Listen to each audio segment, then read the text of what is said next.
On se reconnecte au marché tout de suite avec Laurent Albi. Bonjour Laurent. Bonjour Fabrice, bonjour Antoine. Bonjour Laurent. Vous regardez attentivement l'ensemble des instruments. Vous en avez observé trois dont vous allez nous parler ce matin.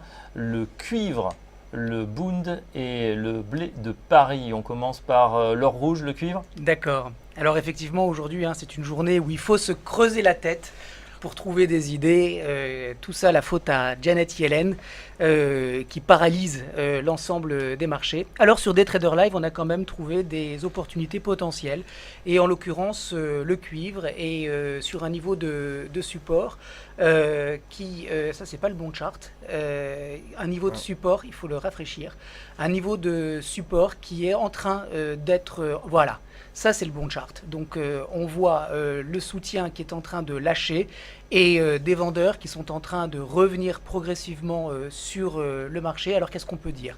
Premièrement, nous avons un marché qui a beaucoup baissé ces derniers mois. Deuxièmement, nous avons une petite reprise technique en forme de correction toute molle, toute poussive. Vous le voyez, toutes ces bougies qui s'enchevêtrent, qui se chevauchent les unes les autres. Cela montre bien qu'il n'y a pas d'impulsion sur le marché et que par conséquent, ce sont toujours les vendeurs qui restent les maîtres du jeu.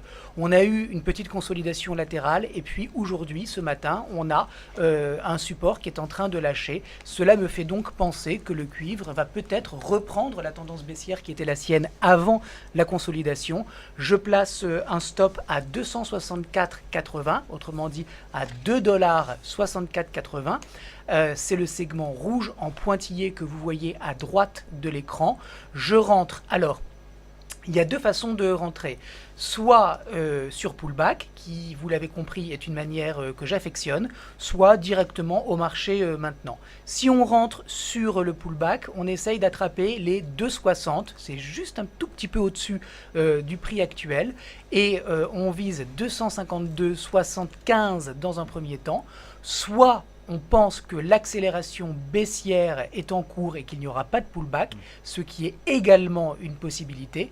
Et par conséquent, on rentre au marché tout de suite, toujours avec 252,75 comme premier objectif de prix, et puis ensuite 242,50 qui est l'ancien niveau de support de court terme, niveau qui a généré des couvertures de short et des prises de position à l'achat. Donc c'est un objectif tout trouvé qui s'offre à nous.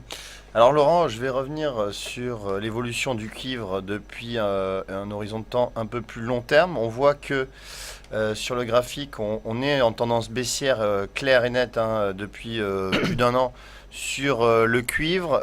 On a fait un point bas qu'on a testé à plusieurs reprises à 2,42 $ et une tentative de rebond. Oui. Là, est-ce que selon vous, on repart sur un train de baissier on va dire de moyen terme sur le cuivre, ou alors pour vous, c'est juste une petite correction dans un mouvement qui va peut-être s'accélérer à la hausse? Alors, si on remet le chart à l'écran, j'ai deux éléments à partager avec vous. Le premier, c'est que depuis qu'on a touché ce niveau de support à 2,42,50, regardez où est-ce que la correction nous a emmenés. Pas loin du tout. C'est-à-dire que le premier niveau de support qui était potentiellement résistance à 274,92 n'a même pas été testé. Autrement dit, on est sur un marché qui est particulièrement faible. Je vous dis ça parce que ça répond en partie à votre question, dans le sens où on peut tout à fait envisager un retour sur 242,50, mais on pourrait descendre beaucoup plus bas du fait de la faiblesse du cuivre. La deuxième chose, c'est qu'on n'a pas été en mesure d'aller tester le premier niveau de résistance significatif. Et puis là, on casse un premier niveau de support de très court terme. Donc, mon opinion, c'est qu'on va aller à 2,42,50 et je n'exclus pas d'aller plus bas. Alors, on va quand même prendre nos profits si ce scénario baissier se confirme sur ce niveau de support, parce qu'il va au moins générer une temporisation dans la baisse. Et puis après, on verra bien comment les choses s'organisent. Mais si on a des vendeurs qui sont toujours aussi agressifs et qui ont toujours le marché en main, je peux tout à fait anticiper des prix beaucoup plus bas, Antoine, sur le cuivre. Très bien. On va passer au Bund. Le Bund qui Qui est toujours haussier. toujours haussier, et Toujours dont haussier. vous en avez parlé, c'était lundi. Oui. Donc il y a 2 jours. Oui. Quel est votre, est-ce que vous avez pu rentrer en position? Et si oui, quels sont vos objectifs? Alors, nous avons pu rentrer en position, nous sommes rentrés sur un pullback. J'avais identifié un niveau de support que j'avais partagé avec vos téléspectateurs en disant que c'était un ancien sommet qui devait potentiellement devenir résistance. Alors, sur le Bund, on est toujours sur ce support. Je suis toujours à l'achat. J'ai toujours un objectif à 158,71. Le stop est très serré. Il est à 157,38. Alors, apparemment, à l'écran, on voit qu'on a un petit peu de voilà le bon chart de pression haussière, autrement dit ce support à 157,58 est en train de tenir.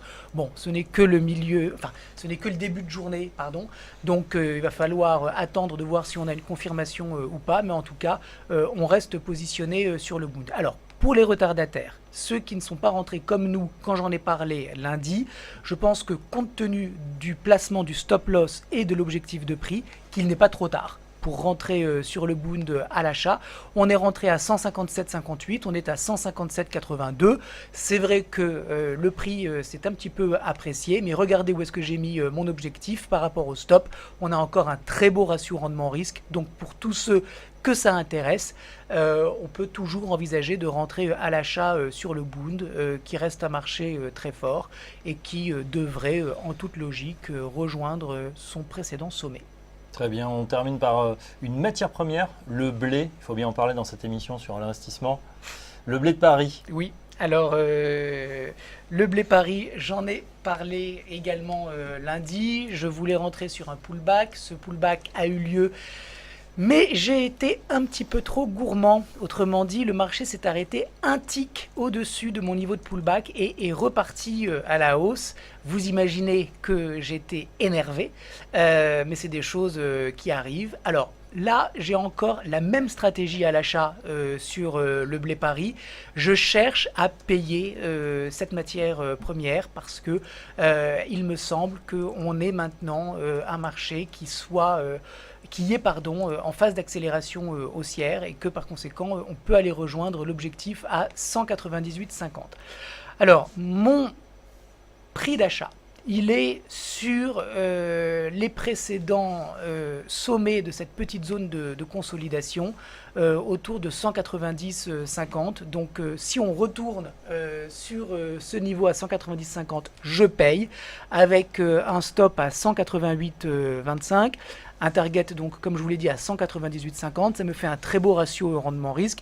Si le blé continue sa progression sans regarder en arrière, eh bien j'en conclurai qu'il ne voulait pas de moi et par conséquent nous ne rentrerons pas sur ce marché. Vous savez maintenant, Antoine, que je préfère rentrer sur les marchés avec de bons ratios rendement-risque plutôt que de rentrer n'importe comment.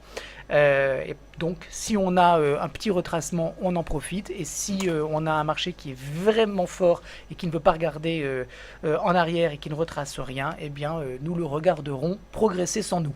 D'accord, on rappelle le blé de Paris, en anglais ça se dit Milling Wheat, à ne pas confondre avec le wheat américain échangé à Chicago. Ce sont les deux principaux contrats sur le blé. Il y en a plein d'autres, hein. Mais ce sont des contrats qui sont très liquides et qui en général évoluent de manière identique, à ceci près qu'en ce moment on a un euro qui est très faible et qui mécaniquement dope les prix du blé Paris. Mais sinon ce sont des contrats qui sont très analogues. Très bien, merci beaucoup Laurent Albi, tous les jours qu'on retrouve sur le Day Trader Live. Donc reprise tendance baissière sur le cuivre, Bund toujours haussier, et le Milling Wheat, le blé de Paris, stratégie à l'achat pour Absolument. vous. Merci, on analysera tout ça la semaine prochaine. Tout de suite, un nouveau trader investisseur qui va nous révéler ses positions également. À tout de suite.